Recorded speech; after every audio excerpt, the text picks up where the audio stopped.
Now, seeing examples 5, 6, and 7, we can summarize these solutions. We can generalize this into, say, the number of solutions of a system of linear equations. So number of solutions of a system of linear equations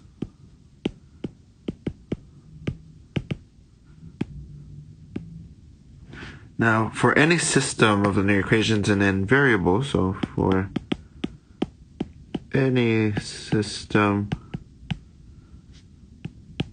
of linear equations of n variables,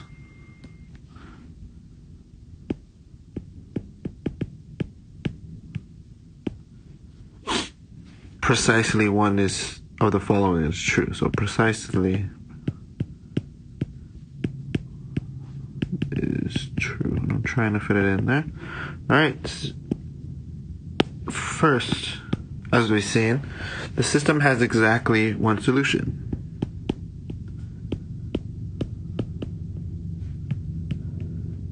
And when did that happen? Exactly one solution. Well, we saw in example 5 that, well, again, with our definition of consistent and inconsistent, this is a consistent system because it has at least one solution. And again, when does this happen? I'm going to put that in a different color. So this happens at intersection point. So at intersection point.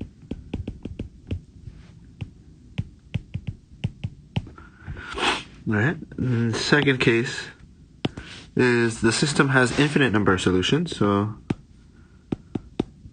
the system has infinitely many solutions. And remember, this happens when it's the same line or it's a scaled factor. And in this case, this is a consistent system as well because it has at least one solution. And we said that this happens at same lines, aka scaled factors, scaled factors.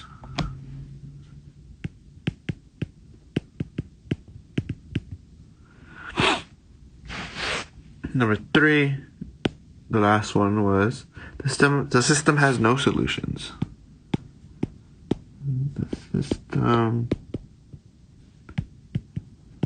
no solutions. And when did this happen? At parallel lines. And this is an inconsistent system. Damn it.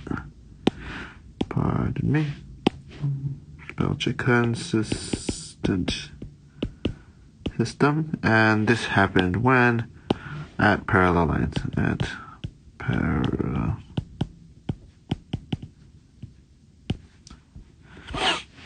Nice.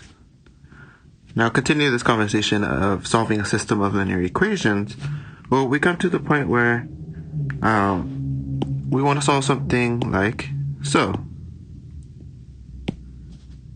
Now, which one would be more simple to work with, to solve?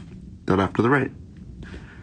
I would say the right side is easier because with substitution, you could plug in the z equals 2 into the first equation.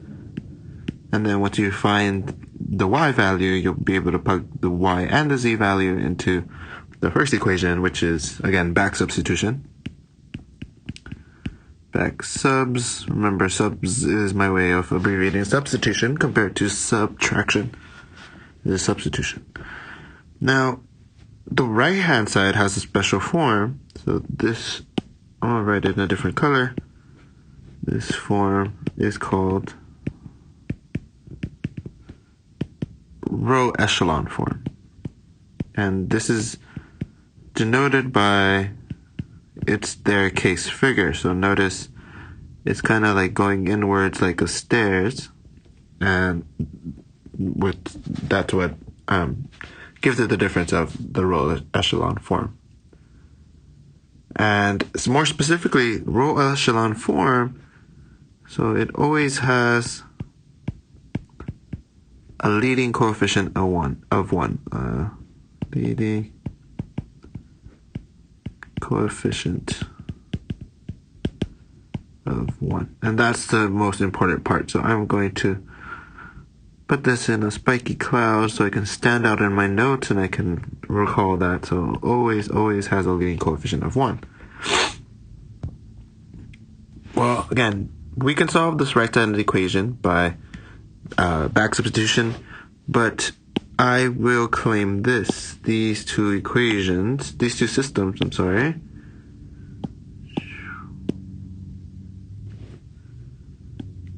I claim these systems are, that's supposed to be an H, these systems are equivalent.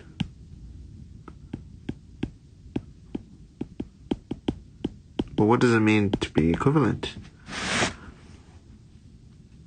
Good question. Well, in linear algebra, we say something is equivalent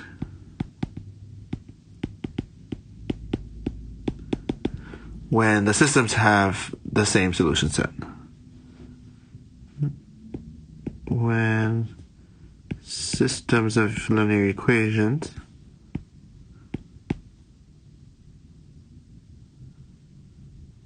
not systems, when the linear equations have the same solution. When equations have the same solution set.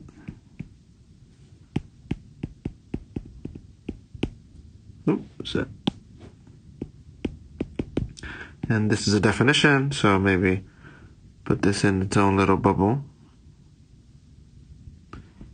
Now, why does that help us? So,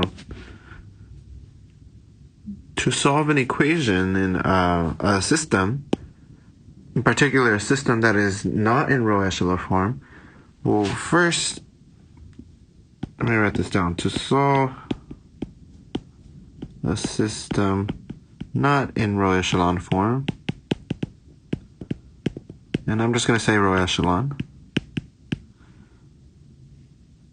Well, first we're going to change it into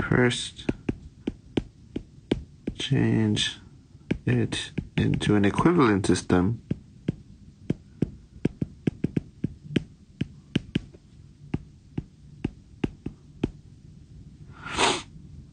that is in row echelon form by using the following operations. Do an equivalent system that is in row echelon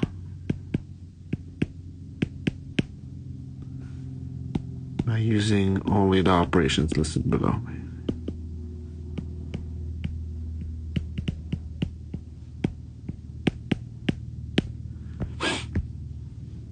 I'm going to put a star here because that's important. So the following operations that lead to equivalent systems are operations